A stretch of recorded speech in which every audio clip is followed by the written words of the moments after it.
As we wait President Trump, new poll numbers suggest a decline with women voters. In a national matchup against Joe Biden, Trump is even with male voters. But when it comes to women, he gets just 33% to Biden's 64%. A significant shift from 2016, when exit polls showed Trump with 41% of women voters to Clinton's 54%. I sat down with a panel of women who voted for Donald Trump, but where do they stand now?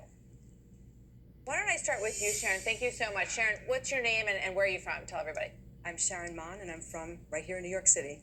Great. Well, welcome. It's good to have you here. So tell me a little bit about how you're feeling now. You voted for President Trump last time. Now, where do you stand? I voted for President Trump as he is from the Manhattan area, and we were well aware of who President Trump was prior to being President Trump.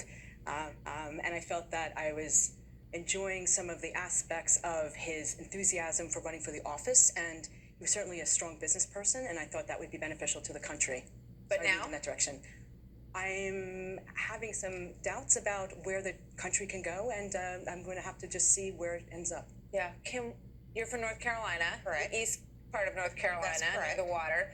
Where do you stand? I voted for Donald Trump the first time, and I will continue to vote for him. I feel strongly he is exactly what our country needs. I felt like after our last administration, what happened then, we need him more than ever now.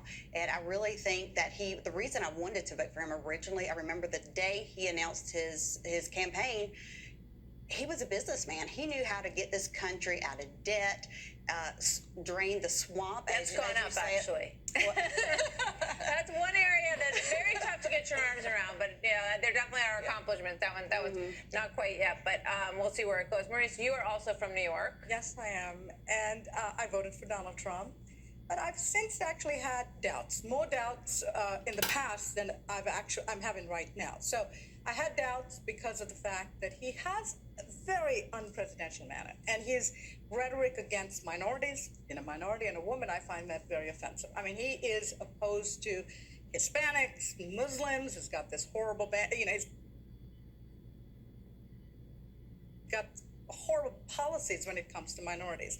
So that makes Trump unattractive to me, even though I believe he's actually very good at running the economy. I mean, he's doing great things. We've got a booming economy. We've got unemployment is at its lowest. We've got, the stock market's doing great. He's doing great things, yet he is doing it in such a way that he's alienating people. Okay, I feel that he needs to tone his rhetoric down. So because of that, I'm actually not sure I will vote for him again. So let's say it was Joe Biden and President Trump, and you're going to walk into the voting booth tomorrow. What are you going to do?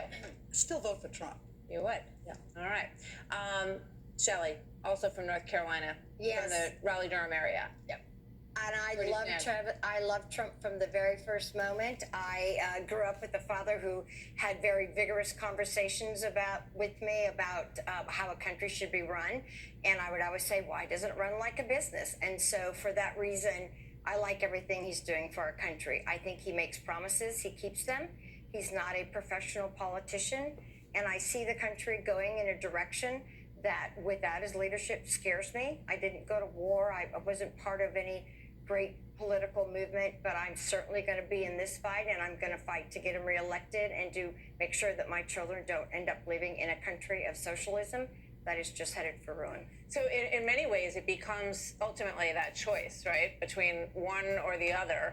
And we don't know who the Democrat candidate will be yet. But Sharon, let me put the same question to you that I put to Maryse. Let's say you walk into the voting booth and it's President Trump or Elizabeth Warren.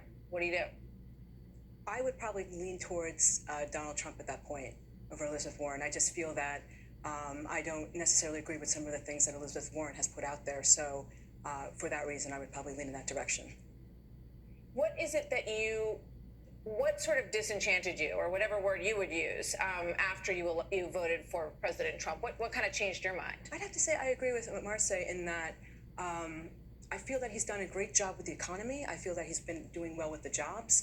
I'm from a military family by background, and I think that he's doing a great job with some of the security, but I don't necessarily agree with some of the things that President Trump has done with some of the immigrants and some of the treatment of the children at the borders.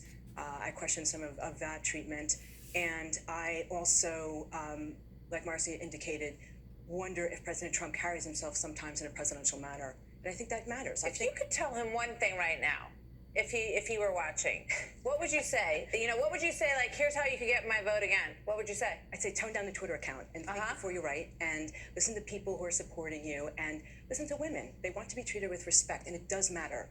No matter what you're doing as the president and great acts that you're doing so many good things for this country. With that being said, respect women, because it does matter. Kim, what would you say to the president? Oh my gosh. You know, the Twitter does not bother me like it does someone. I just think he's doing a great job with all the promises he's made, the things that other presidents in the past have said they would do, but they haven't, but yet he's doing the things. I'd say keep up the good work. He has a genuine love for the country, and I appreciate that. I'm curious, you know, when you have like dinner or lunch with your girlfriends around the country at home, you know, do you get into these discussions even among people who may have been supportive? In New York, you probably get a lot of heat for voting for Trump in the first place. What do your friends say to you? You know what? I mean, everybody just cannot believe that I voted for Trump, but I'm a Republican. I believe in the free market, so I am not going to, you know, vote in a socialist. And the options on the other side are precisely that, right? I mean, we're going to go back. Has socialism ever worked? I mean, it hasn't worked in Venezuela and Russia.